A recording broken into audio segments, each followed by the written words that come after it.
Hi Video Diary, this is 12th of March 2026 and wow, it is a very surreal moment right now and a lot of things are going on in my mind. First of all, I took twice the amount of antipsychotic last night just because I couldn't sleep, and then I woke up before my sleep was over. So too much antipsychotic is making me a little bit of like overwhelmed.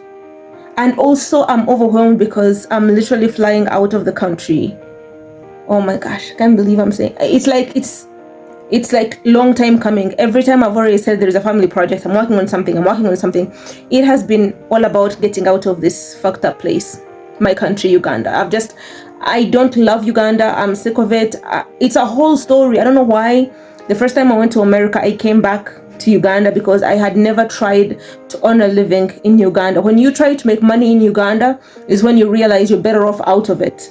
So anyway, my bad. I made my mistake. It is what it is. But I have my passport right here and I have a visa. It's really not a visa. It's migration. Like I'm completely moving. So it's not like a visa, but it's like a pass to enter the country.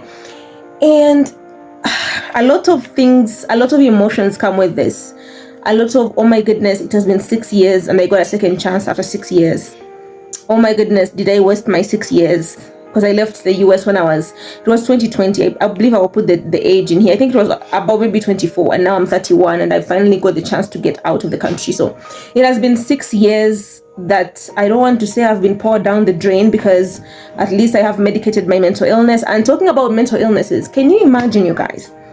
My family had told me to not tell the embassy that I have bipolar. First of all, my family stigmatizes my disease. Like they tell me when like we're having like a talk, they say, go take your medication, your head doesn't work properly. And they don't trust I can do anything for myself because I'm mentally ill. But I'm not going to get into that right now. But the thing is, I was told not to mention anything about my psychosis experience. Don't mention anything about you being bipolar. Don't say anything. Don't talk about your mental illness, because they will refuse to give you a pass to the US because you have mental illness. I sat there in the hospital, the UN hospital that America uses, and I sat there and I say to myself, so I'm going to lie that I'm mentally well. Well, I'm mentally well right now because I'm on medication, but I'm going to lie that I'm mentally neurotypical when I'm not. I'm going to lie about my mental health. So I'm going to lie about my mental health. It's not my fault that I'm bipolar. It's a genetic disease, right? It's not my fault. My mind told me, you know what? Something in my mind told me, tell the truth. Tell the truth. Now, if this was me before my mental medication, I would have lied. I liked to lie when I was in psychosis. Like I used to lie a lot. But ever since my mind got stable, I was like, I'm not doing this. So when the family interview was done and I was by myself with the doctor, it was like, yo, I literally have bipolar and my family wants me to lie about it, but I am bipolar and I've been on medication since 2024. I believe around maybe August 2024. I have been on medication and yes, I'm sick in the head. Like it is what it is. And she was like, why did you want to lie? Do you know that if you lie on federal documents, you are going to go to the US, find nothing prepared for your mental health? The system will not have your mental health in preparation, and then you're going to get there and start getting these episodes, and then when they find out you're actually bipolar, they're going to deport you. You cannot lie on federal documents because that's an extreme crime that can be punishable by deportation. You are a smart girl. You say that you're so better off telling the truth. And let me tell you something. You are bipolar. This is still the doctor talking to me. You're bipolar, but you know what you're talking about. You are clearly in a proper state of mind. You communicate clearly. You seem very, very, very stable. Sometimes people come in here and they have extreme mental illnesses that they need a doctor assigned to them just to travel with them on the airport to make sure they don't do crazy stuff on the plane. And mind you, this whole time the doctor is talking, tears are pouring out my eyes the whole time. I'm like, I'm so scared, but I'm telling the truth. She's like, you don't have to worry. You are a smart girl. You're clearly level-headed. Your mind is clearly beautiful. Like you're amazing, and I'm glad you told the truth. I will not tell your family that you told the truth. You will tell them at your own time, and I'm going to refer you to a psychiatrist who's going to evaluate you and clear you, so that your medications are put recorded down, so when you get to the US you can have access to medication. Like, don't worry. So it was a whole situation. I feel a little bit emotional talking about it. So that being said, I still got my pass to go to the US, even if I have bipolar. And I hope I'll one day make a video that is what's this? This is vertical, right? There is the landscape usual videos that I would make, like the general videos. I will talk about the fact that you can have bipolar and still enter the country. Like, you don't have to worry about the Americans refusing you to enter the country just because you have a mental illness. Like, there are so many other illnesses. Like, people still travel with illnesses. I know there are like limitations to it, but this is not the point of the video. The point of the video is I managed to make it even when I'm neurodivergent. That's the point of the video. And the other day, I really don't know I don't remember the date, right? I didn't even record the date. But tell me how my family, right? One of my parents, every time, like, let's say I'm going to go out and do my hair. First of all, I do my own hair, but like sending me money because I don't believe I can do my hair properly. Every time you do your hair, it's not neat. You should go and go to a salon and they can do your hair. And ask my cousin, like, ask your cousin to take you to like, I cannot find a salon for myself. This parent sent money for my birthday, right? And then had to call my niece and say, oh, did Anita use the money properly? Is she capable of using money properly?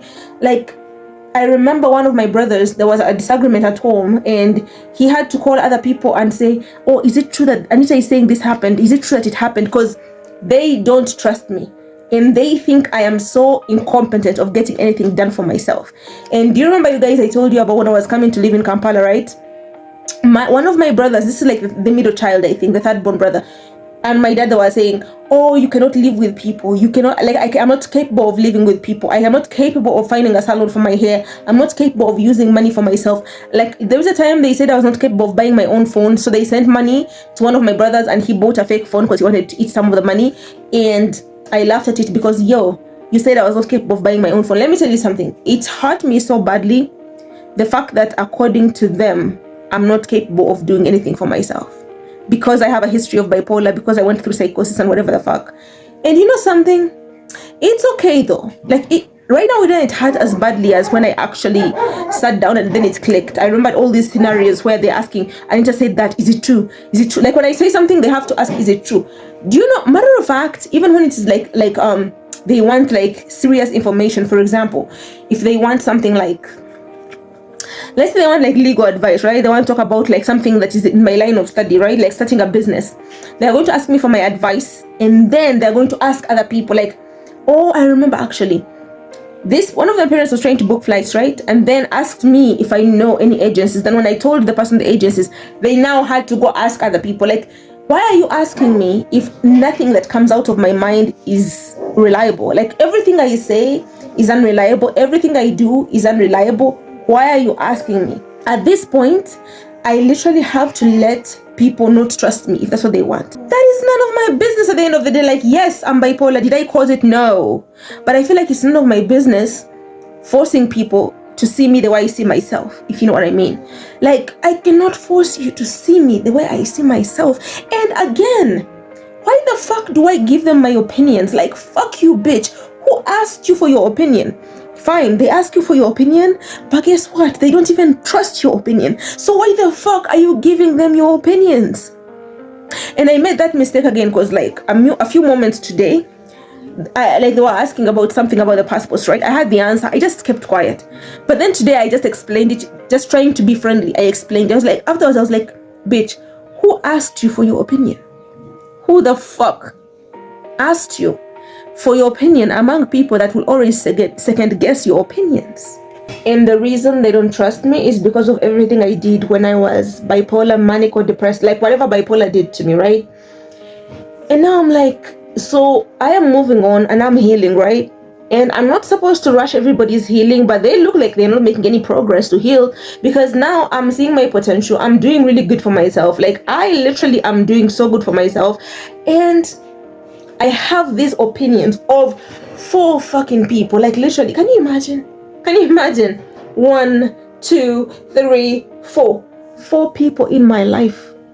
4 people in my life.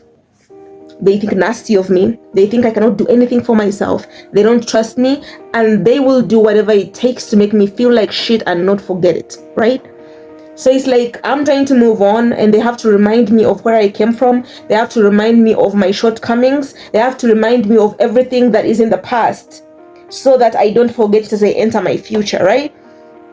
So I have a feeling like one of my parents is going to go to my workplace. When I get to the US, I know I will be working very soon. I think this person is going to go to my workplace and be like, hey, so I am Anissa's parent. Is she doing the job right? Because I don't think she can do the job right. Yeah. Well, when you pay her the money, how does she use the money? Because I don't think she uses it right. Like, I really see that coming. I see that coming. And let me tell you something, you guys. I was happy that I'm at my cousin's house, right? I was having an emotional break. I am entering hellfire. Very soon I am entering hellfire. Because I'm going to be living with these 4 human beings. Let me tell you guys, I will need all kinds of tricks. All kinds of tricks. I will need so many tricks to make sure that I survive for I don't know how many months, but I need to survive before I can get out of it again. Because when I had gotten out of it, I had a life, honestly. I've been here like 2 months. In these 2 months, I have had a life. I have had emotional peace. I have had calmness. I've been doing good. I can tell you that. But now I'm sure, without a reasonable doubt, that as I am entering this country and living in like a small apartment with these 4 people, it's going to be brutal, right? And they're going to do their very best to the best of their ability to remind me about how I'm not capable of doing anything, how I have been bipolar, how everything is wrong with me. Like, oh my God, how dare you be confident? Oh my God, how dare you? You cannot do anything for yourself. We need to take care of you, micromanage you. We have to make sure, my siblings will be like, we have to make sure this bitch feels as bad as possible. We have to make sure she doesn't enter the kitchen. There are so many things that are going to be happening in that house. And I see it coming. You guys, I am ready. I am ready for the pain. Bring on the pain. Because, one thing I have noticed is, just because you're aware of the abuse that is going on, just because you are aware of the pain that is happening, does not mean you will not suffer the consequences of that pain. It's like, let me give you another context, right? When you're drunk, you're going to act drunk. Just because you know what you do when you're drunk and you're aware of it, does not mean when you drink you won't do it again. So just because you know the effects and the symptoms of being drunk, and you're very aware of everything you do when you're drunk, does not mean when you are drunk you're not going to do that same stuff. You're going to do it, you're aware of it, but you're going to do it, right? So even with like people that cause emotional pain, right, you can be like, you know what, I'm very strong, this is not going to affect me. Just because you are aware of what they are doing to you does not mean you will not suffer the emotional turmoil of those things having been done to you. So I can be here and be so aware and see all the abuse coming, because I know America is going to be difficult for me for as long as I live in that house. And I know I will do anything to make that stay as short as possible, right? But I know it's going to be turmoil. I know it's going to be pain. Oh, Lord. I don't even believe in the Lord. I'm just saying it's a figure of speech, right? I know that I'm going to go through pain. I know that I'm going to be so stressed out.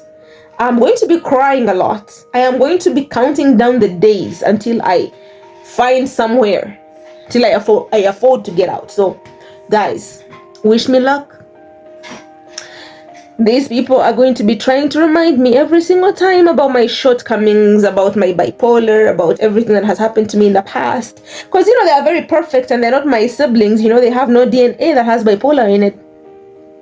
Wink, wink. It's like, it's stupid. If you think about it properly, it's stupid. Like, your sister is bipolar and your full siblings, and now you're traumatizing her bipolar, yet your full siblings, you literally share the same parents. You're stupid. But they don't know they're stupid. I mean, stupid people don't know they're stupid, right? I'm going to take the humility of the 6 years I've spent in Uganda and every trauma that I've experienced in Uganda. I'm going to take it with me. Like, I'm going to hold it close. Not because I want to keep the wounds open for a trial that will never come. I just want to keep those wounds definitely not fresh, but very aware of them. And I know I'm going to be good. I know I'm going to do good. And now I can say that I'm almost 100% sure that I'm going to have music this year. Like, I feel like I'm 100% sure. There is a test called the MTEL test. I'm going to be doing the MTEL test. It's a test in Massachusetts. I'm going to Massachusetts. Oh, there it is. I'm going to Massachusetts. So it's a test in Massachusetts that allows you to be a teacher. So I want to do high school education, focusing on economics, entrepreneurship. I'm gonna live the life I've always wanted. I know life always has suffering in it. I'm crying.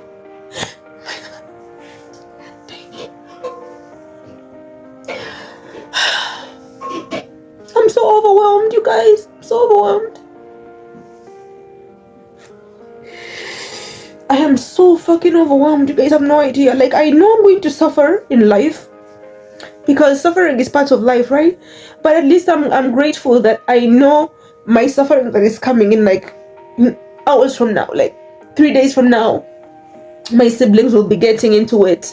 My parents will be getting into it. So I will suffer that. And I have other unforeseen sufferings that are going to come. I know I will approach them with grace. I will suffer in grace. And I will enjoy my wins. But at least it's like in a better country, in a better situation. Unless America disappoints me in some way, but I'm happy.